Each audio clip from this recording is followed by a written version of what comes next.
Okay, let's unpack this. We often think of cassava as, just a basic root vegetable, almost commonplace. Hmm. But it's actually the silent giant in global food security, really the foundation for millions across Africa, Latin America, Asia. Absolutely. And what's incredible is its resilience, its hardiness. Yeah, it can just shrug off droughts, can it? And still give a pretty substantial yield. That's exactly it. That understated power. It's a lifeline in regions facing, well, really tough environmental conditions. Right. Its ability to thrive where other crops just wouldn't make it. Right. That's precisely why it's so vital. So yeah, as you can imagine, with something this important, this widespread, there are complexities. Definitely. The increasing need for cassava, it's creating some pretty significant challenges for the environment. It really is. So in this deep dive, we're looking at that critical balancing act. How do we keep cassava playing its crucial role, feeding so many people, while, seriously addressing the environmental costs, the cost of its expanding cultivation? And that's a central question for sustainable agriculture today, isn't it? It feels like it. We're fortunate here. We've got the work of Dr. Tchatat Gabriel to guide us. Yeah. Their research specifically looks into sustainable cassava farming practices. Okay. So our goal, really, our mission for this deep dive is to understand how we can continue to rely on this essential crop, but without harming the planet long term. Right. And for you listening, if you want to get a solid handle on important topics like this, quickly, thoroughly, we're going to lay out both the problems and, crucially, the practical solutions that Dr. Tchatat's work highlights. Yeah, the solutions are key. Definitely. So let's start with the basics. Just how critical is cassava and what are its sort of key characteristics? Okay, big picture. Cassava is fundamental, a core food source right across the tropics and subtropics. You probably picture them, those long sort of cylindrical tubers, rough brown skin. Yeah. And inside, the flesh is white or maybe a bit yellowish. And it's packed with starch. That's its main contribution, nutritionally speaking. But it's not just a case of dig it up, cook it, eat it, is it? There's a bit more to it. Something about cyanogenic compounds. Exactly. That's a really key distinction. We talk about sweet cassava, Okay. which has lower levels of these compounds. You can eat that after just, basic cooking, boiling, roasting. Right. But then there's bitter cassava that has much higher levels. And that needs pretty extensive processing, things like soaking, fermentation, sometimes grating and drying too. To make it safe. Precisely. To make it safe to eat. Okay. So it's this inherent toughness then, this ability to grow in poor soil with not much water. That's what makes it a game changer for smallholder farmers. Absolutely. That resilience is everything for them. But the demand is growing. And that's where the environmental pressure really starts to kick in, doesn't it? It really does. Population growth obviously is a huge factor driving demand. Sure.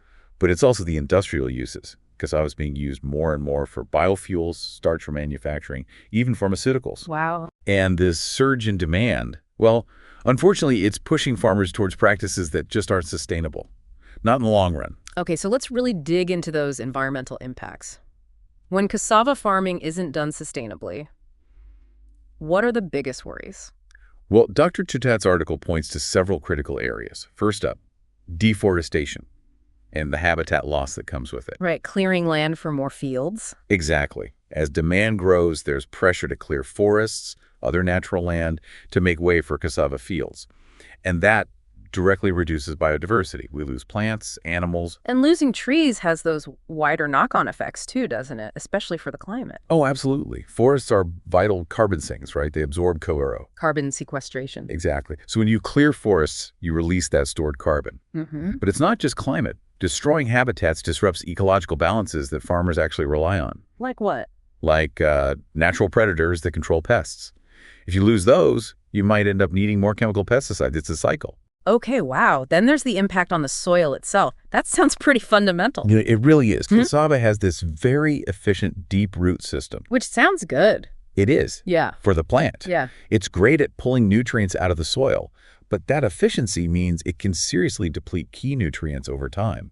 Nitrogen, potassium, phosphorus. If they're not replaced. Exactly. If the soil isn't managed carefully. And then there's erosion. Planting on slopes, especially without cover crops.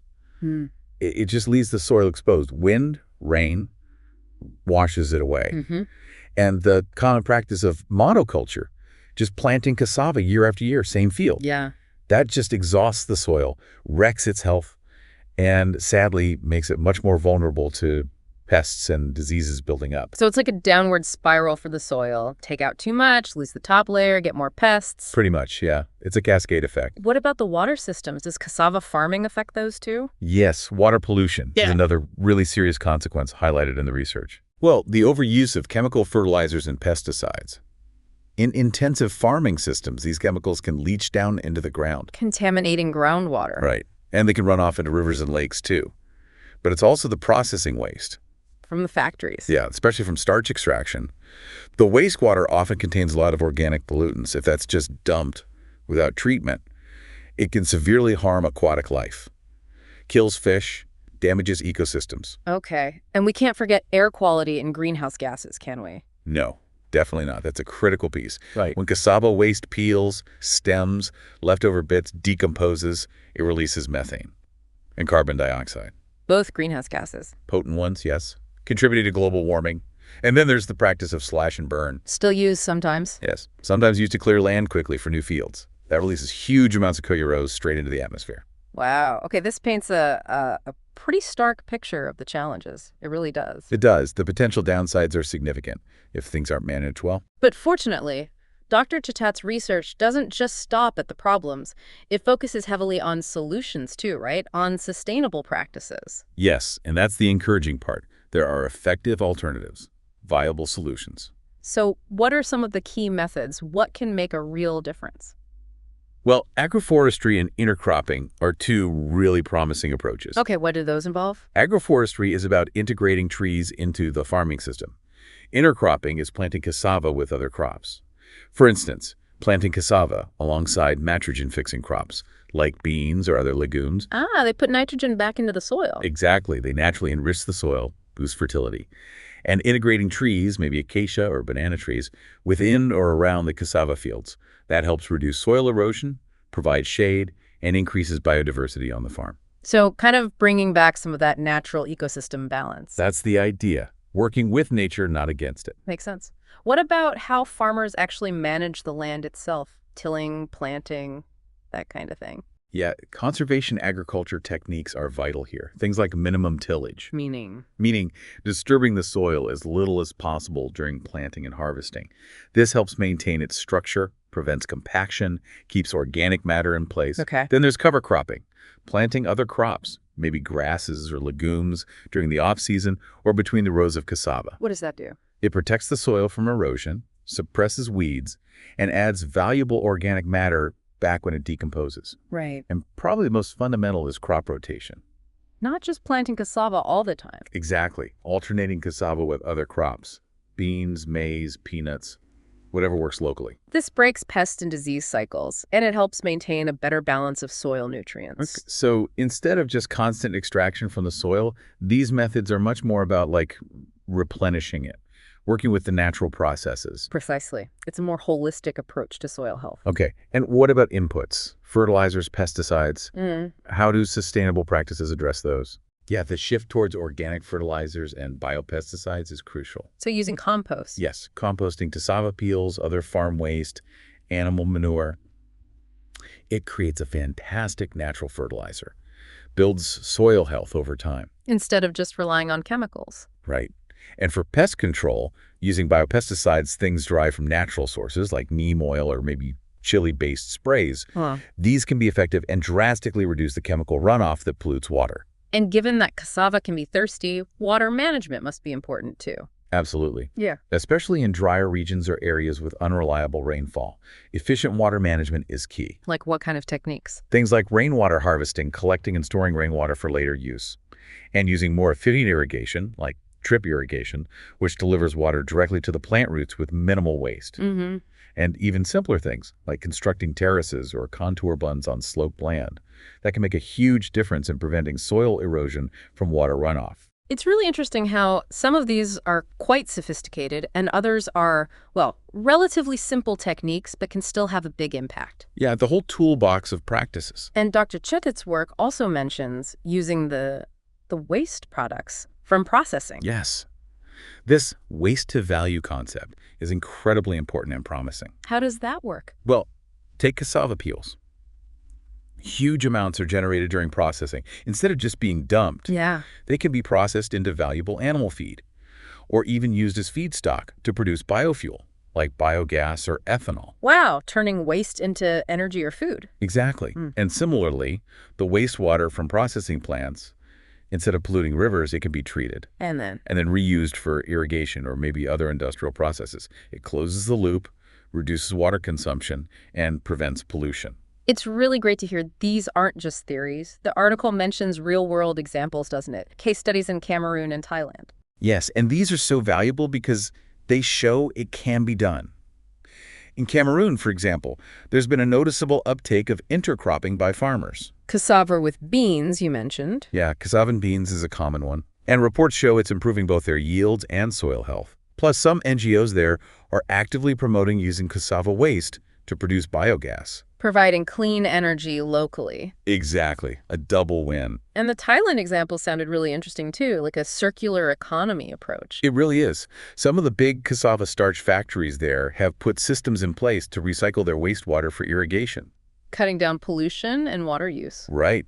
And some are even exploring ways to convert other byproducts from the starch process into biodegradable packaging. Instead of plastic. Yeah, trying to find alternatives to plastic. It's a fantastic example of looking at the whole system. These success stories really drive home the point, don't they? That it is possible to grow cassava responsibly, sustainably. Definitely. They offer a blueprint, really. So pulling it all together, what's the overall path forward that Dr. Tchatat outlines? What's the main takeaway? The core message is pretty clear. Cassava is undeniably critical for food security. We can't downplay that. Right. But we also can't ignore the environmental risks if its expansion continues unchecked using unsustainable methods. So the future has to be sustainable. It has to be. The path forward lies in adopting these sustainable practices widely. Agroforestry, conservation agriculture, organic methods, smart water use, waste recycling, all the things we've discussed. And these aren't just about protecting the environment, are they? No. Often they can actually increase productivity in the long run, build resilience to climate change, and protect the environment at the same time. And it sounds like getting this adopted widely, it needs cooperation. Absolutely crucial. Dr. Tchatat really emphasizes the need for collaboration. Governments, NGOs, the private sector researchers too, they all need to work together. To promote these methods? Yes, promote the eco-friendly techniques. Invest in research, like developing more climate-resilient cassava varieties. And really importantly, support the smallholder farmers. Oh. With training, access to resources, maybe financial incentives to help them make the transition to more sustainable practices. It often requires upfront investment. So the bottom line really is sustainable cassava farming isn't just like a nice idea, it's essential. It's a necessity if we want a future that's both food secure and environmentally healthy. Yeah. It's about recognizing that deep link, isn't it, between food security and environmental well-being. You can't really separate them in the long run. Okay, so wrapping this up, the key insight from this deep dive, drawing on Dr. Tchatat's work, is really clear. It is possible. We can strike that balance between producing this vital crop, cassava, and protecting our environment. The tools are there. Exactly. The techniques integrating trees, cover crops, nurturing the soil, using water wisely, finding value in waste, they're available, they're being tested, they're being implemented. And what's really insightful, I think, is that these aren't just about stopping harm. They often create benefits. Better yields long-term, more resilience, maybe even new income streams from waste products. Yeah, that's a great point. It's proactive, not just defensive. And it really makes you think, doesn't it? You know, considering how fundamental cassava is for so many people, what other agricultural practices, things we see as essential, might also have these kinds of hidden environmental costs that we really need to start addressing urgently with equally innovative, sustainable solutions? That's a really powerful question to leave people with. What else are we missing? Definitely something to mull over.